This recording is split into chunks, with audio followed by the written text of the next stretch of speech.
કિંજલબેન મારી વાત તો સાંભળો.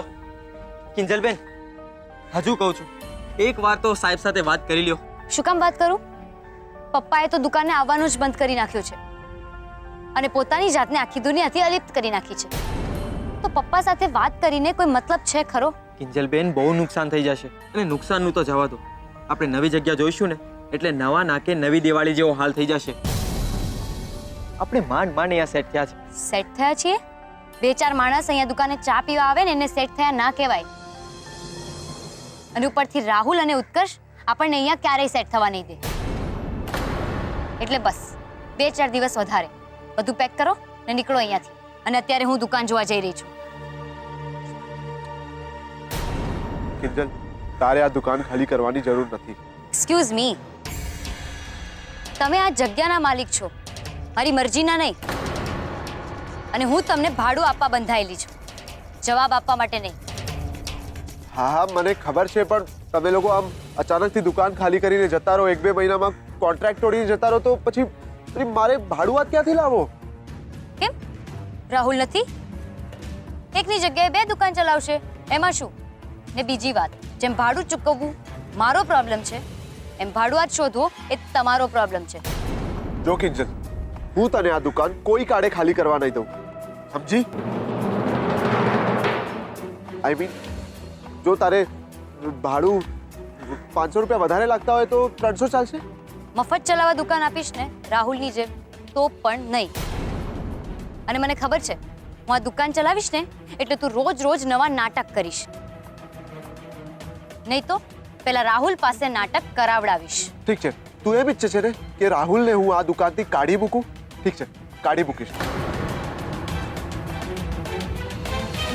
જેમ મારા પપ્પાને ધક્કો મારીને દુકાનમાંથી બહાર કાઢેલા એ રીતે કાઢીશ ને. સોરી ઉત્કર્ષ, સોરી. નથી જોઈતી મારે તારી મહેરબાની. બહુ ત્રાસ સહન કરી લીધો. હવે તો હાથ જોડ્યા ને કાન પકડ્યા. એક વખત મને દુકાન નહીં મળે ને તો ચાલશે, પણ મારે આ દુકાન તો નથી જ જોઈતી. ગુલાબ, ભાડું આપી દેજે આને 500 રૂપિયા.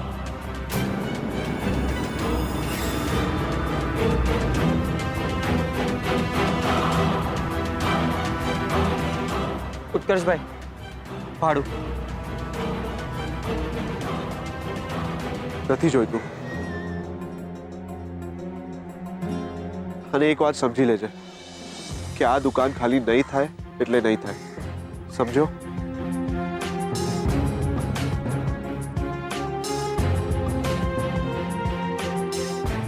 પોતારીની આ બંનેના હા નામાં મારી હાલત તો સેન્ડવિચ જેવી થઈ ગઈ છે.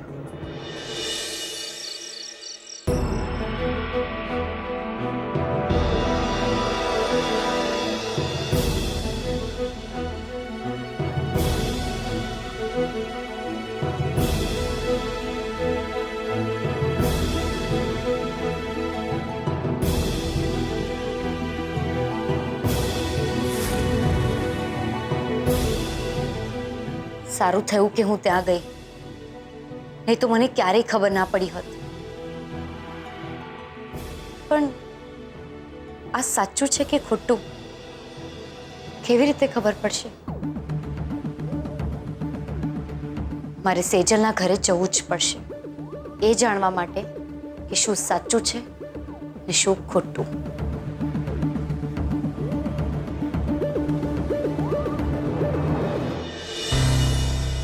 બોલ બીજલ.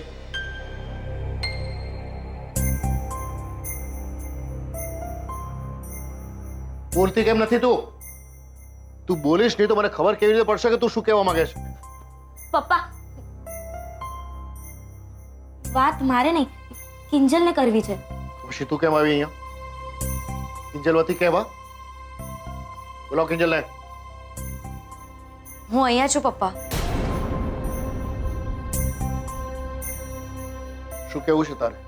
પપ્પા, સેજલનો ફોન આવ્યો હતો. રૂપેશ જીજુ તમને ફોન કરીને પૂછવાના છે કે અમે બંને બહેનો ત્યાં. નહીં, જવાનું નથી. પણ પપ્પા, બસ મારી વાત હજી પૂરી થઈ નથી. કિંજલ, જો તું એમ માનતી હોય કે આ દુકાન તું ચલાવે છે એટલે તારી દરેક વાતમાં હું હાય હા કરીશ તો ભૂલી જજે. કહ્યું તું ને કે સેજલ સાથે કોઈ સંબંધ નથી રાખવાનો. તો ક્યાં સુધી સમજાવવાની, ક્યાં સુધી માફ કરવાની?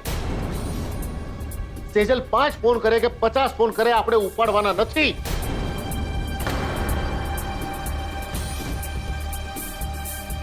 આપણે ફોન નહીં ઉપાડીએ ને તો આપણે ફોન કરવાનું બંધ કરી દેશે. મને કે સેજલને ત્યાં શું કામ જવું છે તારે?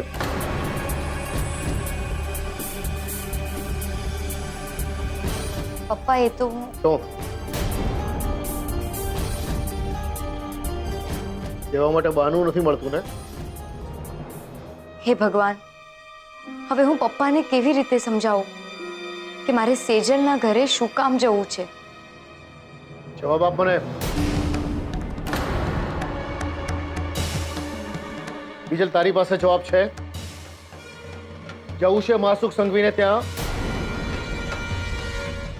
આ એ માસુક સંઘવી છે જેણે શાંતિલાલ સાથે મળીને આપણને આપણા જ ઘરમાંથી બહાર કાઢ્યા હતા. જવું છે તારે હજી પણ? એને પોતાના દીકરાનો વાંક નથી દેખાતો, પણ તારા બાપના સંસ્કાર ઉપર સવાલોના સવાલ કરવા છે એમને. તે જ કહું છું, જવું છે તારે? મારે નથી જવું. તમે જેમ કહેશો હું એમ જ કરીશ. અને આમ પણ સેજલ દીદીએ ફોન કિંજલને કર્યો હતો, તો તમે એને જ પૂછો કે શું કરવું છે. હું તમારા શબ્દોને માન્ય રાખીશ. બીજલ, જ્યારે સેજલનો ફોન આવ્યો ત્યારે તો તું એમ કહેતી હતી કે સેજલ દીદી, મને તમારી બહુ બહુ બહુ યાદ આવી રહી છે. હા કહેલું, પણ પપ્પા જેવું સેજલ દીદીએ ઘરે આવવાની વાત કરી હતી મેં કિંજલને ફોન આપી દીધો હતો. હા, ને પછી કયા વગરની ક્યાંક જતી રહી હતી. પપ્પા પૂછો આને કે ક્યાં ગઈ હતી એ. તું કહેવા શું માંગે છે? બસ, બંને બહેનો ચૂપ રહેશો થોડી વાર. અત્યારે આ વાત નથી થઈ રહી. વાત થાય છે સેજલના ઘરે જવાની. કિંજલ, કિંજલે એનો જવાબ આપી દીધો. તું કે તારે જવું છે સેજલને ત્યાં? હા.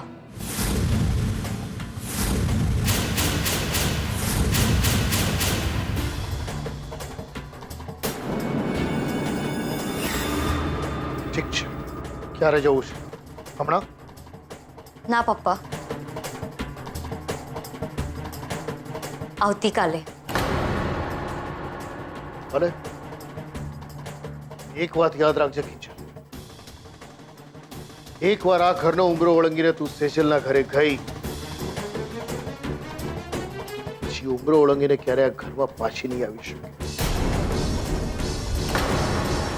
જો તને આ મંજૂર હોય, સમજી વિચારીને જવાબ આપજે. વિચારવા માટે તારી પાસે આખી રાત પડી છે, પસ્તાવા માટે આખી જિંદગી.